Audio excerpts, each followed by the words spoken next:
임대보증금의 질권과 압류전부명령이 있는 경우 보증금 반환. 임차인 G는 2013년 6월 임대인으로부터 서울 마포구에 있는 주택을 보증금 8천만 원에 임차하였다.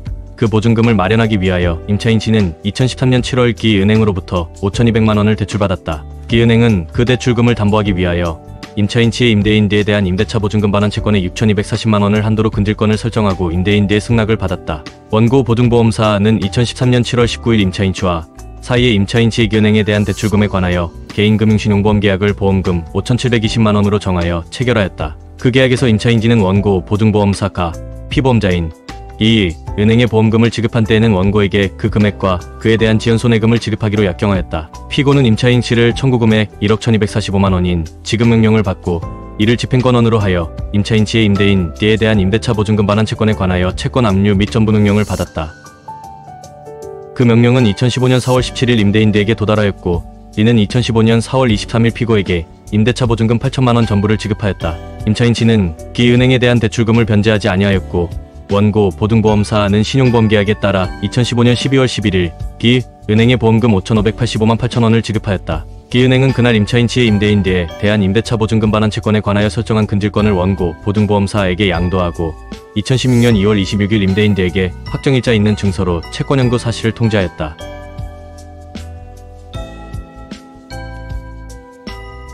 원고의 주장을 요약하면 다음과 같다. 원고 보증보험사는 기은행으로부터 임차인 G의 임대인 D에 대한 임대차 보증금 반환 채권에 관한 근질권을 양수하여 우선 변제권이 있는 담보물권자의 지위를 지니고 있다. 반면 피고는 단순한 일반 채권자로 전부명령을 받았을 뿐이므로 임차인 G의 채권에 관하여 원고 보증보험사가 피고에 대하여 우선적인 지위에 있다. 그럼에도 피고는 전부명령에 따라 임차인 G의 임대차 보증금을 받았으므로 이는 원고에 대한 관계에서 법률상 원인 없이 취득한 이득이다.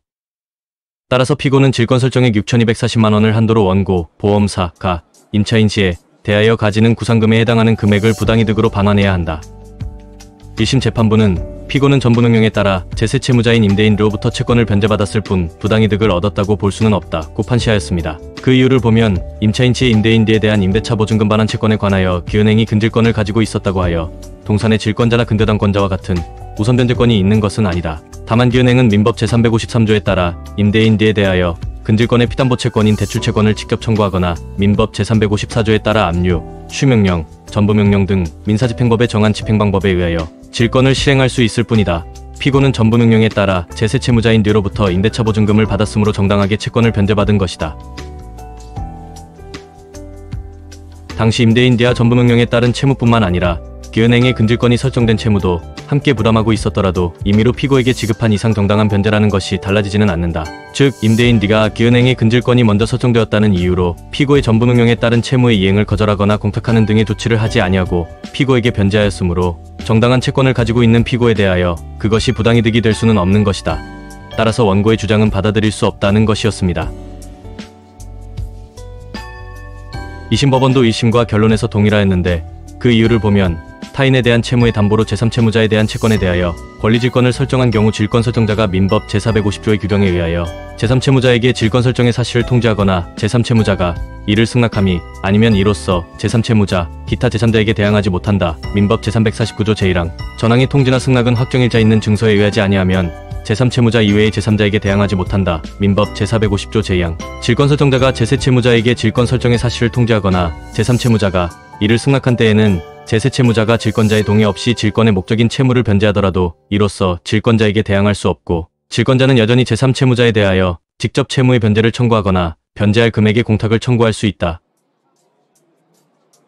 위 인정사실에 의하면 제3채무자인 소해인이 제3자인 피고에 대하여 임대차 보증금 반환 채권 중 일부에 대하여 질권이 설정되어 있다는 사실을 대항할 수 있을 뿐 더 나아가 위와 같이 질권이 설정되어 있다는 사정만으로 피고의 채권 압류 및 전부명령 자체가 무효가 되는 것은 아니므로 피고가 소해인으로부터 위 보증금을 지급받았다고 하더라도 법률상 원인 없이 이득을 얻었다고 할 수 없고 질권자인 원고로서는 여전히 소해인 임대인에 대하여 입주채권인 임대차 보증금 반환 채권의 변제를 직접 청구할 수 있으므로 원고에게 어떠한 손해가 있다고 할 수도 없다.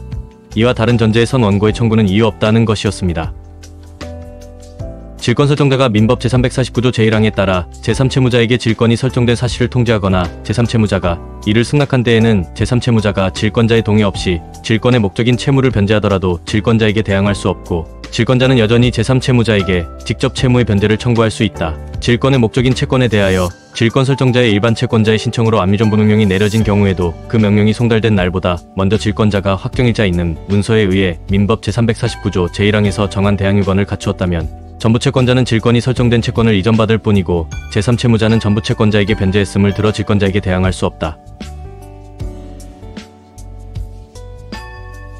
원심은 원고가 임대차 보증금 반환 채권에 관한 근질권을 설정할 당시 제3채무자인 임대인으로부터 확정일자 있는 승낙을 받았으므로 그보다 나중에 압류전부 명령을 받은 피고가 임대차 보증금을 지급받았더라도 원고는 여전히 임대인에게 임대차 보증금의 지급을 청구할 수 있다는 이유를 들어 피고가 근질권을 침해하여 부당이득을 얻었다는 원고의 주장을 배척하였다. 앞서 본 법리에 비추어 보면 원심의 이러한 판단은 정당하고, 거기에 상고 이유, 주장과 같이 권리질권의 우선순위에 관한 법리를 오해한 잘못이 없다. 결론적으로 임대보증금 채권의 압류 및 전부명령, 질권 설정 등이 있는 경우 임대인, 제세채무자는 보증금 반환 시 주의해야 한다. 임대인, 제세채무자로서는 권리관계를 잘 살펴 보증금을 반환해야 한다. 이 사건과 같이 질권 설정이 제3채무자에게 통지되거나 제3채무자가 이를 승낙한 이후 압류 및 전부명령이 있는 경우라면 공탁을 하는 것이 안전하다.